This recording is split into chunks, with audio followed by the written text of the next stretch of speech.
Hello and welcome to DRV Institute of Management.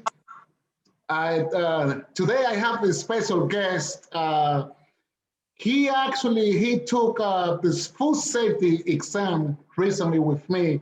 And today I have Alvin, who is going to be answering questions about food and talk about his business. Welcome, Alvin. Oh, thank you for having me, Dario. Okay, so how long have you been in the restaurant business? Since 2009. So officially in the business since 2010. So it's been great. It's been really, really good. So Okay. And what type of food service business do you have? it's a barbecue and meal prep catering business. And so we're located here in California. And so, like you told me earlier, everyone loves barbecue. Okay. Yes, that's correct. And how have you been managing now that we are still dealing with the pandemic? Have you been changing from like doing takeout and delivery? How is that going? Yeah.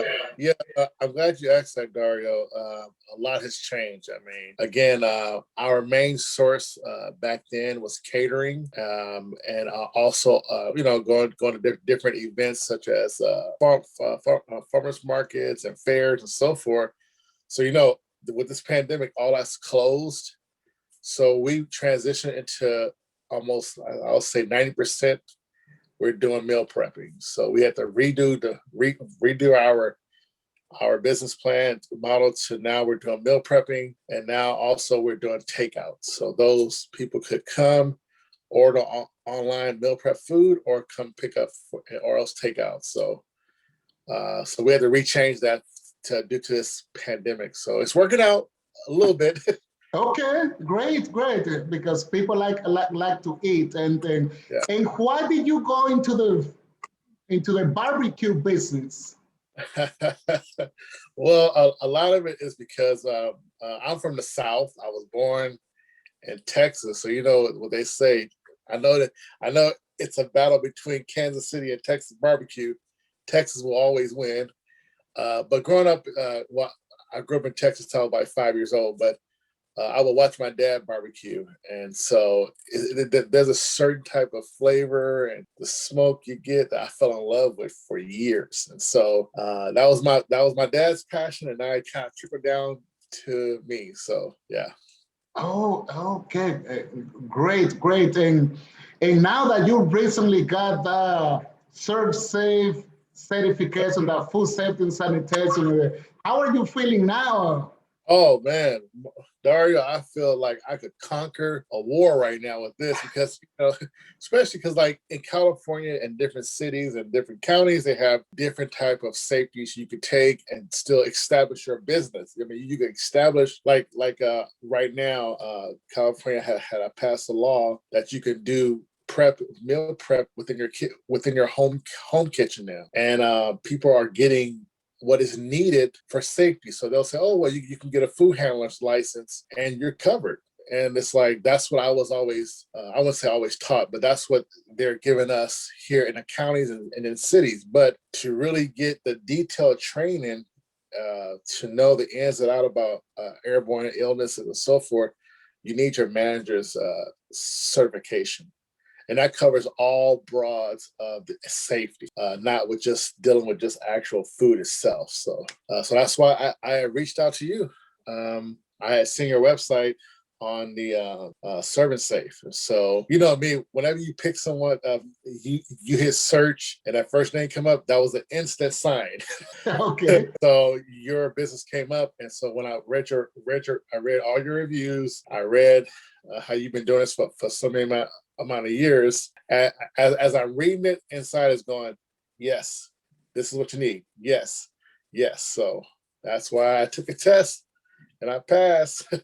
Yes, congratulations. It was great. Yes, food safety, I take that seriously because, believe it or not, one of the most important decisions a person will make, believe it or not, you know what it is? What a person eats. Yeah. So what I like to do is I like to help business owners like to provide safe food That's what I like to do. And because if you do that, you're going to be serving a lot of customers. You know, a lot of customers now that are working from home, but they need to eat. And if they order from you and they call out and you have delivery, I want them to be enjoying your food, but also with quality.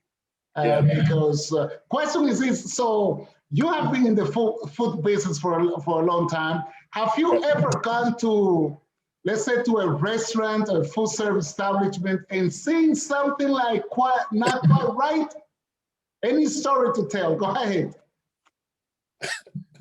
Yeah, I'm not mentioning no company names, but Please don't. but I was recently I went out to eat, and standing in line and talking with people and so forth. So I went to this restaurant, and they're the type of restaurant that was make your plate, and then you keep moving forward to pay.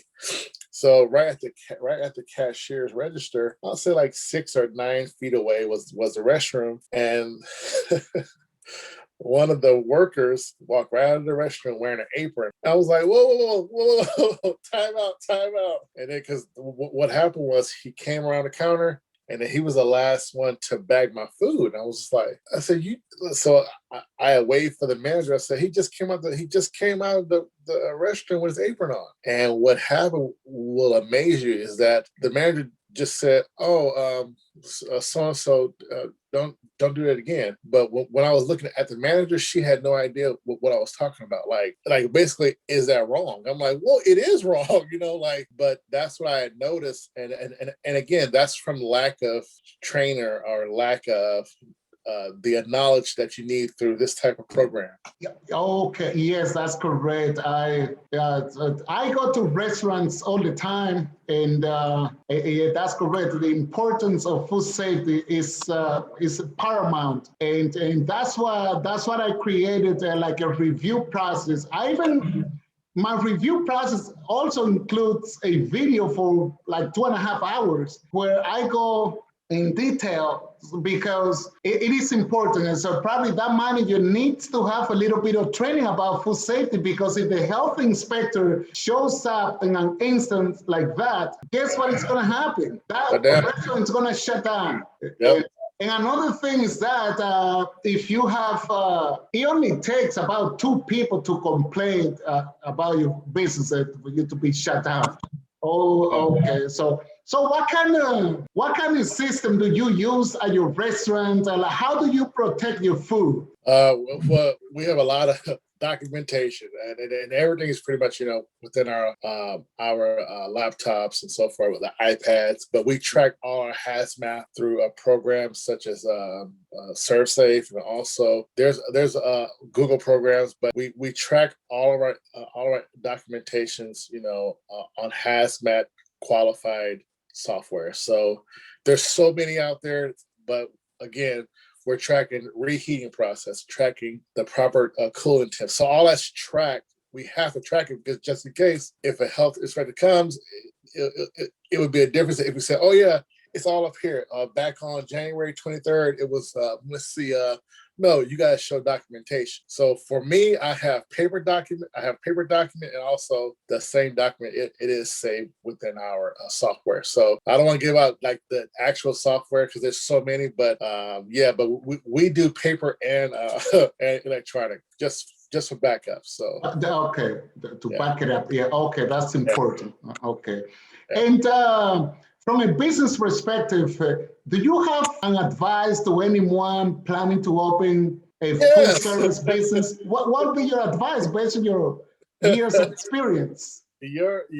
So you could call me a pit master, a chef, what have you. It's always good to get better training on anything. It's always good to it's okay if you don't know. That's why I like what your approach was. It's okay if you don't know. That's what your job is for, is to really hone in on what we don't know as a business, to let us know, because one thing is you don't want us to shut down or to get fined, but I really highly recommend you get the proper training, because some of these cities and counties, they're just going in and saying, hey, you just need this. And I highly recommend you contact someone.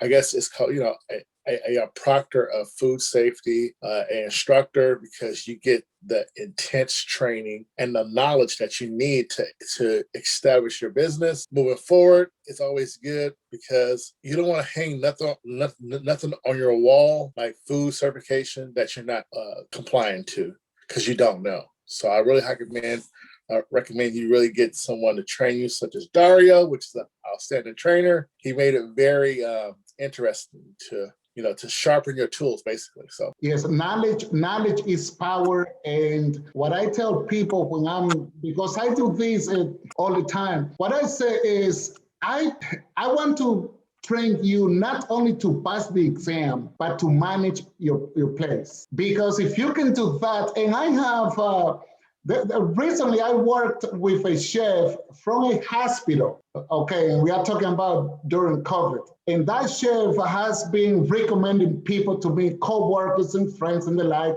But the chef one day called me, and the chef was telling me, I've been using everything that you taught me. And the chef has been doing that job for so many years. And I said, okay, I'm glad to hear that. And I'm glad that you are great. And you don't have any cases, any problems in your hospital, because it's in a hospital facility. Okay. And so how about your employees? Do you do training for your employees, or how does it go? Well, yes, of course.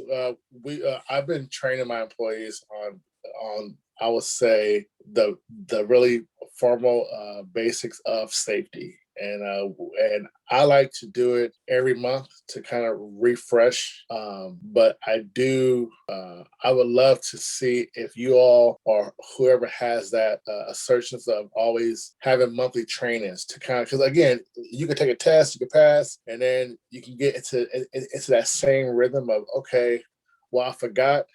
I think it's called a compliance program where, like every month, I might give my employees to say, okay, look, what's the proper temperature for fish?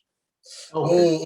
Oh. So, but that's what I would do, is have that once a month to kind of refresh them, because once you get into the vein of working, you do miss a lot of safety things, Yes, washing yes. properly and so forth. So, just keeping every employee compliant each month is required. So Yes, for fish will be 145, let's say, if I'm your employee for now. And yeah, but my advice also is like, yes, because it is about management and knowledge. You need to have knowledge yeah, about that. And one time I was talking another video saying that when the health inspector shows up, you want to be able to answer questions, not to look as though you don't know, because a health inspector who has been doing that for 10, 15, 20 years, that person knows what to look for. yeah, Yes, it's like, what is that? What is that food sitting over there? And I've been here for 10, 15 minutes. What is the danger zone? So if an employee doesn't know to say, well, it is between 41 and 135, and what that means is we cannot have food sitting over there for a long period of time, because otherwise you're going to lose. But then the manager can say, well, we not only lose because we are going to be losing income, we are going to be losing the merchandise that we have to throw away. Okay, so training, some people don't believe, but training in food safety is like in any other industry, right? yep. Okay. Well, I will say, anything else that you would like to add before we go? Yeah. Lastly, I'll just say that I really do appreciate you training me thoroughly. I like your approach. Basically, this training is more of a hands-on, walk you through. So sometimes you go through trainings and you're like, well, this person don't really care about what they do. But like when I spoke to you on, I think it was Wednesday or Thursday, and we had like a 30-minute conversation just about where we're at as a company, food safety. What do you want to know? And then you had sent me over just a review to kind of get familiar with what you're going to be training me on, which is great because it kind of, because anyone could like go into training, just have this anxiety attack of, oh my God, it's going to be 7 hours. We're not going to learn anything. And your approach was very genuine. So it's like, kind of like, hey, take your time at it. And then even taking a test, you kind of prepared me for it. You said, hey, take your time, don't rush nothing, read through it, don't second guess yourself. And that's what I like about your training and your company. And again, I highly recommend this to anyone out there that's hearing me as a customer, because sometimes, you can read all these reviews, and then once you go into a company, you're like, well, they're not living up to what they say. But I'm here to tell you, I am not a paid actor. I'm a genuine owner of That's My Cue, and I highly recommend that you all reach out to get trained from Mr. Dario. Okay, I appreciate that. My goal is, if you talk to any of my former students, business students, hospitality students, they probably will tell you something like that, because they knew that my goal was to prepare them for careers and to become business owners. And some of them, by the way, are business owners right now. And my concern is like, customer service is my forte. And in my opinion is, I don't like to promise something that I will not be able to comply with. And sure, you go on the internet and you're gonna find fancy people talking about whatever you think you want to hear. But when you send that email, you don't get an answer, or you get an automatic answer. When you reach out the telephone, voicemail. That's not how food safety should work in anything in business. But no, you're right. but I appreciate your time, and I will say, I'm so glad that I was able to help you, and because in business, you are in business to make a profit, and I'm glad just knowing that you have employees that you help, and that's how we build wealth, and that's how we help society. That's how we help the community, and I really appreciate your time. I wish you good luck with keep your business up, and I touch base with you later, right? Thank you, Dario. I really appreciate you. Okay, bye for now.